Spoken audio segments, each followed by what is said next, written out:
So can you just start out by telling us your name and spelling it for us? Bonnie Henry, Bonniehenry. And Bonnie, what's your connection to Kent State? I was a freshman at Kent State for the 1969-1970 school year. So I was there the spring of May 1st through 4th. And my parents kind of had to drag me to go to Kent. I didn't really want to go away. I didn't want to leave my dog. I had a great dog and I didn't want to leave to go to college. And so I came to Kent and was in a dormitory where I met a few girls that,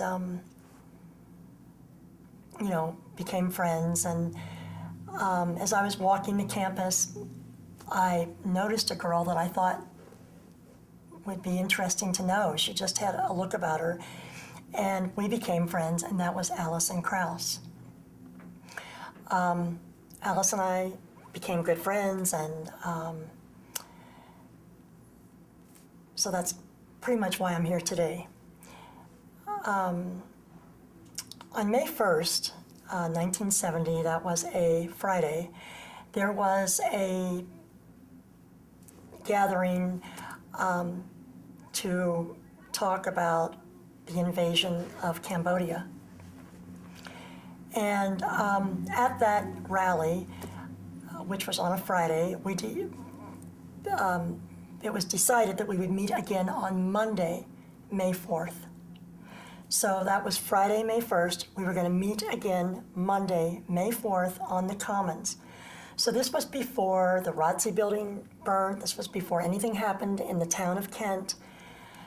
And of course, you know the rest of what happened that weekend.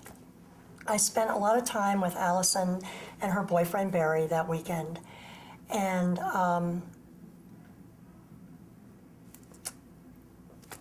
gosh, there's so much I want to say, but I don't know where to begin.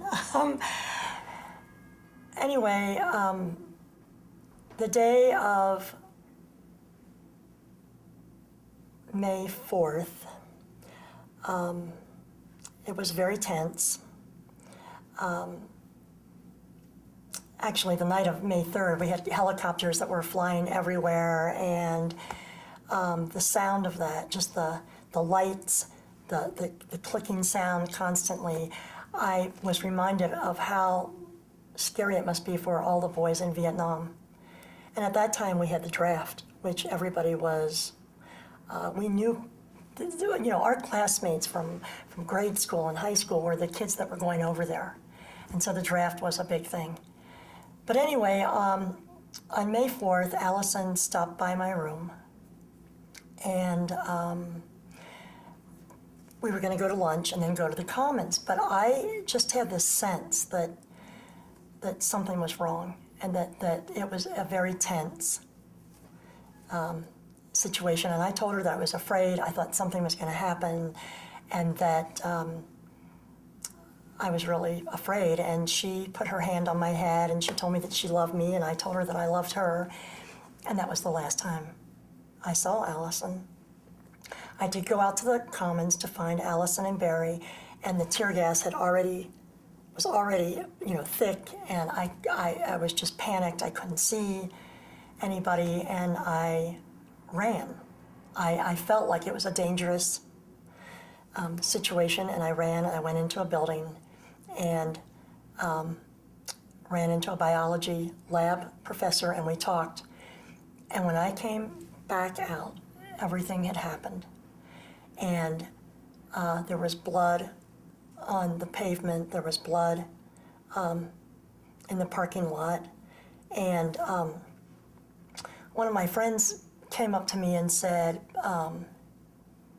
Allison was shot, but it's okay. She was shot in the arm.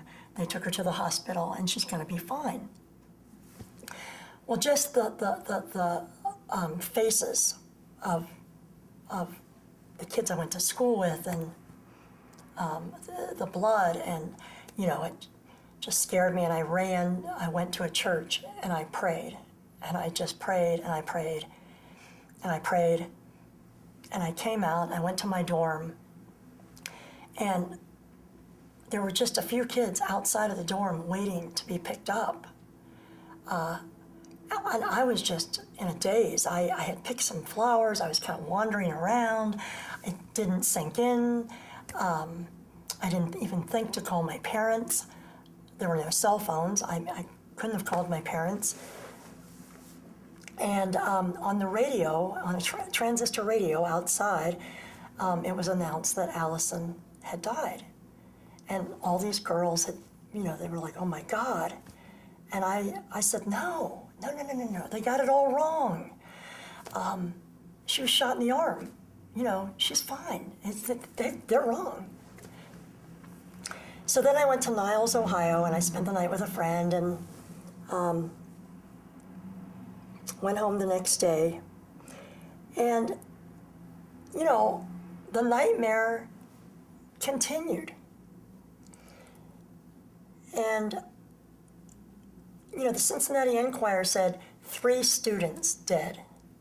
They didn't even have 4 students. And from then on, it was just one thing after another about how the students caused this to happen. That there were bricks being thrown, there were rocks being thrown. And I ask anyone to walk the Kent State campus right now, and where do you see bricks and where do you see rocks? They weren't, they just weren't there. And so when I heard all, people that I knew tell the events of what happened, and to see photographs, I just always felt in my heart that these rumors that had been started about a sniper, that the students were armed, that wasn't true. And then, if anybody had known Allison, Allison was the kind of girl that you would want your daughter to be friends with. She was so nice. She was so intelligent. She was so beautiful. You look at pictures of her and you can see the kind of girl that she was. And for rumors to come out about her that were not true, about her character, about her health, was incredibly painful. Because I knew her, and I loved her.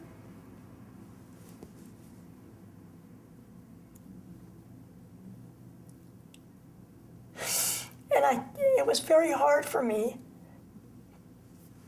and it still is, to think that people have to say something bad to try to justify what was wrong.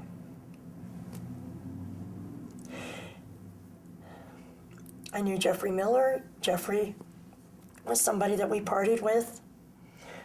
I didn't know him like Allison, but I knew him, and he was fun, and he was a great guy.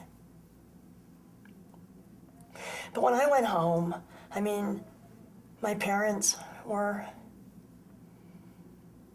quiet, but I did hear a lot of,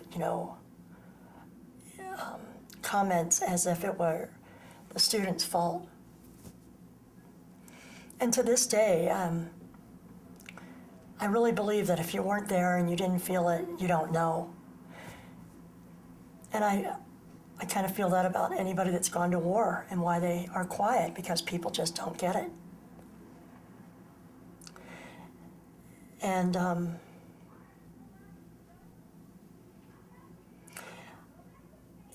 my daughter's 18, and she's a freshman in college. And last year when I was getting ready, to send her to college, or we were buying things, or when she was taking her SATs or ACTs, I thought so much about Doris Krause and how she must have felt getting her daughter ready for college and sending her off and being proud, and her hopes and her dreams. And I think about that a lot. The way I think about Kent State now is so different than the way I thought about it 30 years ago, 20 years ago. And now I see it as a parent, and this just seems bigger to me. And it has affected my life. A lot of times I'll hear people say things like, oh, college is the best time in your life. And I'm thinking, it is. You know, it depends on your experience. It was really, really tough. And it was the most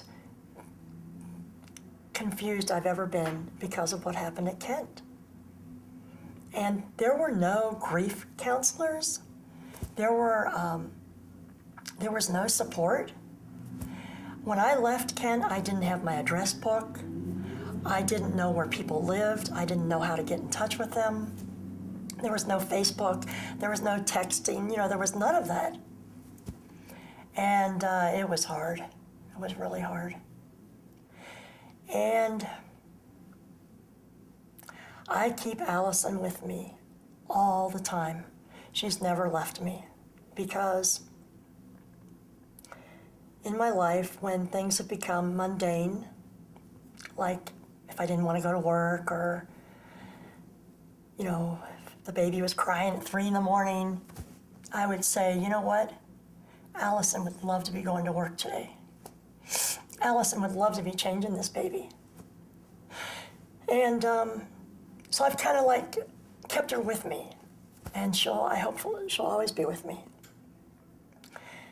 And the girl that didn't want to leave college has made such terrific lifetime friends from all this. And I hold that close to me.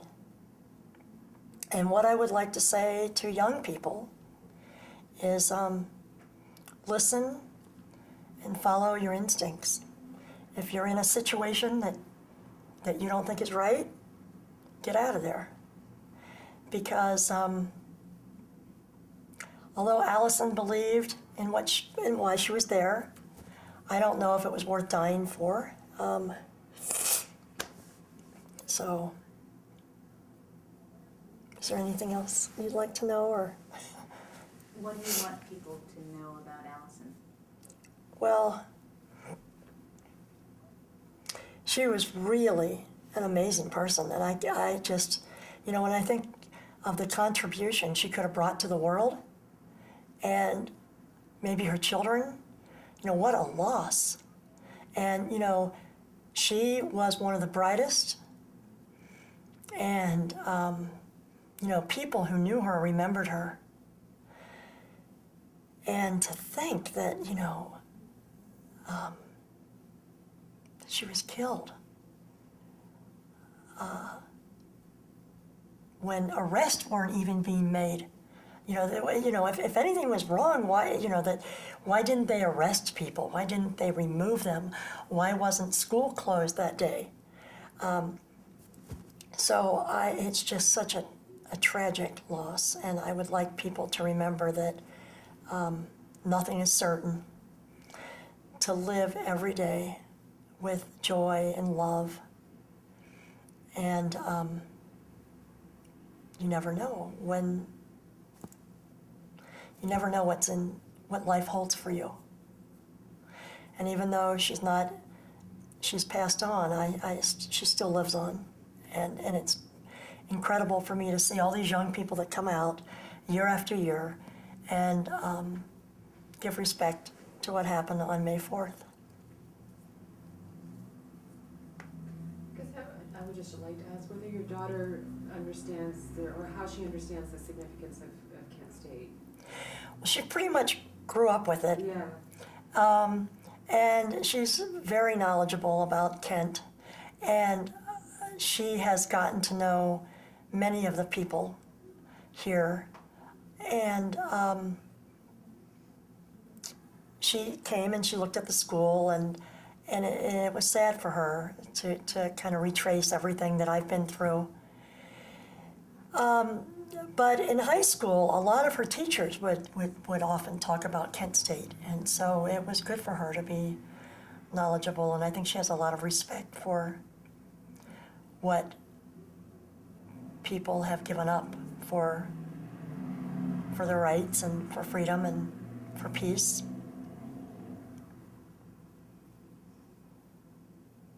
Thank you so much for sharing that with us. Thank you.